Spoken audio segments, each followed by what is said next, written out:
Hey there, it's Melanie from Chasing Fi, and today I want to talk about something that some of you may find a little controversial. The question that I have in the title is, will college still be a thing in the United States in 5 years? Now, I realize this is, controversial, like I said, and here's the thing. I think college will still be a thing in the United States in 5 years, but that leads me to the question, should it be? I'm sure everyone has seen those colorful charts that explain how much better people with college degrees fare in terms of income compared to those who only have high school diplomas. But the amount of debt the average student takes on to complete college erases some, if not all, of that advantage. And if you push to go to an Ivy League college or a private university, the debt load is going to be even higher than the $37,693 average amount of debt students have after college. And that is both private and public universities. And since student loans grow 365 days a year, even a short forbearance or deferment can push that repayment term beyond the 10 years. Does that mean education is a waste of time and should be avoided? Of course not. But does everyone need to enroll in college simply because they graduated from high school? Of course not. But one statement is much more controversial than the other because we've been groomed to think that college opens doors to places we can't reach otherwise. Now, that may have been the case at some point where it really did pay off to go to college no matter what you were going for. And of course, if you want to be a lawyer, or a doctor, dentist, engineer, or a host of other careers that do pay off after college in most cases and are very specialized, then of course you should go to college. But it's important to recognize that education has been democratized and we can learn more through experience and free or low cost mediums than we can spending 4 to 6 years sitting in college classrooms. For example, I just learned how to use QuickBooks in about 45 minutes. Now, there are classes you can take. You can sign up for them. They cost a few $100s. Some of them even have I think the QuickBooks site itself has like a subscription service that you can sign up for if you want that level of support, and you pay for it every month and you have live classes, things like that. That sounds great, but I am not an accountant. I am just a small business owner who wants to be able to use QuickBooks effectively so that when I go to my accountant, I can just give him the information. He can plug in and pull what he needs off of QuickBooks. So I don't necessarily need those classes that cost money. And while I'm sure they're more in depth than the video I watched on YouTube, I got what I needed from a free video. And while it's free to me, the creator will get another view and like of their video from me. And even though it's a small compensation, I'll be back on their channel to learn more about accounting software, and I will share the video so others can watch it. The other day, I was helping my nephew with his homework. I haven't seen the Pythagorean theorem since I learned it in school, which is kind of a clue as to why I'm talking about this subject. I think a lot of things that are taught in school, we just never see them again. We don't use them again. And not to pick on math, because the 5-paragraph essay, which I taught over and over again, endlessly for no reason, I've never seen it outside of a classroom, but things like that. Why are we learning those things? But anyway, that's a different story.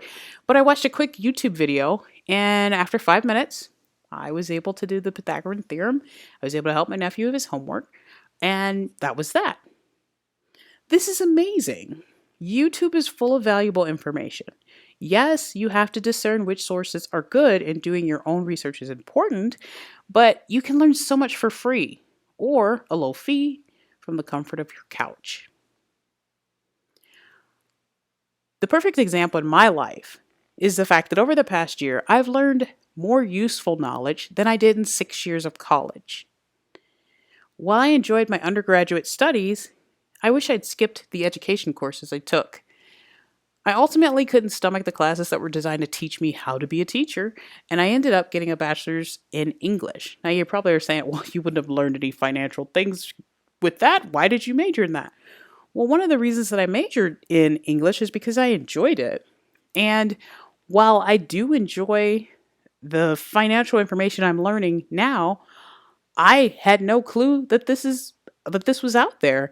And my friends who went to school for accounting and things like that, they didn't learn what I've learned from YouTube. So, I did major in English and I didn't get any financial education there, obviously, but I could have completed just those English courses at the university level and be done with it. And I would have spent half as much money. And to be honest, in terms of like my English courses, they actually do help me with my writing, but only the undergraduate courses. The graduate courses were terrible and a waste of time. But if I had just gone to university for 2 years just for the English classes and I had never tried to become a teacher, then I would say it was worth it because I do still use some of those skills. Now, graduate school is a totally different story.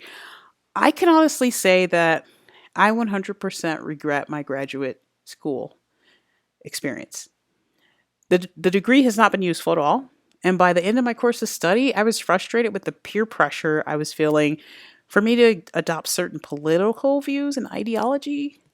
Like the liberal arts curriculum, they really kind of they want you to be an extreme left-leaning kind of person.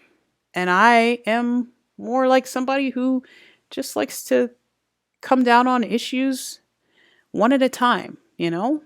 So I'm more of a centerist, I guess.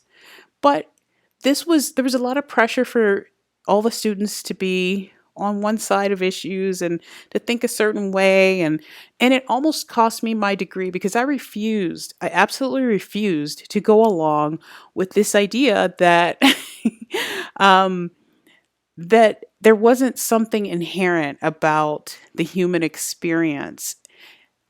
The goal of the professor I was working with, that I worked on my thesis with, she wanted me to get to the point where I said that writing was inherently different and unique and special to people based on race or gender. And I refuse to say that. I just don't believe that. So, yes, I almost did not get my degree, and I didn't care about that. I was willing to go without it, but eventually I did get it. I never bent to her side, but I think that at some point the school was kind of like, just get her out of here. But this was a waste of time, and actually, it held me back from writing popular fiction because I've been reading all these Victorian novels and things like that. I'm very like literary fiction novels and things like that. So my graduate education was a total waste of time and money, lots of money. In addition to it being a waste of time, the jobs that I've had that have required a graduate degree pay the same or less than what I made as a waitress. So I could have realistically waited tables and avoided the huge debt I took on to complete graduate school. I also could have spent the time when I was there doing something more constructive, like traveling the world or focusing on my writing or pursuing real estate investment. I mean, like anything else probably would have been better. So, what have I learned over the past year that I didn't learn in college? What I've learned is what I think is missing from our school system all the way K through college, graduate school, everything. And what is missing is we're not teaching people how to capitalize on the great opportunities the United States financial system offers. Of course, money isn't everything, but because I know how to leverage wealth now, I can spend more time doing the things I love. Life is really good now. I don't feel the pressure of what if I run out of money? What if I don't? Because I know that there are so many ways for me to make money and to leverage my wealth. If we taught that in school, we would be so much better off and we wouldn't be so divided politically. Because some of the reasons that people are going around and saying that they want to change our government systems to make them more like socialist countries, and there's even a growing communist element in the United States. But part of the reason that is happening is because they don't understand how to use the financial systems that the United States offers, and then that puts them at a disadvantage. So they are going after things in a way that does not provide a transition to middle class or upper middle class or even higher class. This is something that I have learned over the past year that just was not enforced in school. And now I have the time and the means to pursue my dreams, but also to help other people. When I was a teacher, I did not have time to write. And when I did have time, I was so burnt out, I could not wrap my brain around getting into a story. I also didn't have time to help people the way I do now. Now I have time to volunteer. I have time to help kids. Like I said, I'm tutoring my nephew. I do it every Tuesday and Wednesday, and I do it happily because I don't have the pressure of a job that I know I've got to keep, and I'm working outside of the hours that I work at the job, things like that. I don't have any of that going on. So my life is so much better, and it makes me want to go out and help other people have a better life too. But these are the things that we're not teaching, even in the most prestigious institutions. I have friends who went to Harvard and Columbia and things like that. And you know what? They are still paying off those student loans 20 years later. And they also are not making the type of money that one would expect to make after taking out 6 figures worth of loans.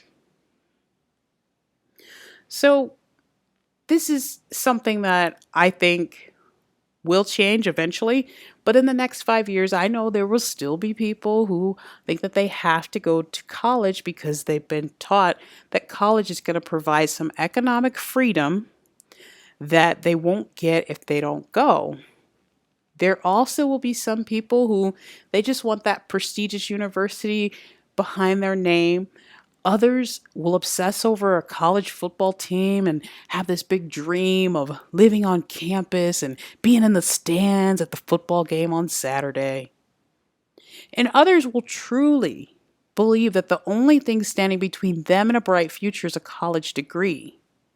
Sadly, a lot of these people will realize too late that college can be a burden just as much as it was a blessing. Personally, I recommend YouTube University.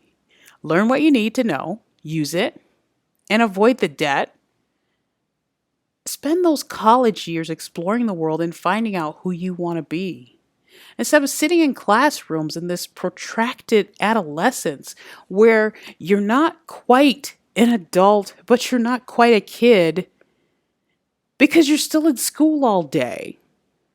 I say, skip it. If I'd known what I know now, I would have skipped it. And of course, YouTube wasn't around when I was in that stage of my life. But if you are lucky enough to be at an age where you can take advantage of all this democratized education that's out there, do it. All right, I'll see you in the next one.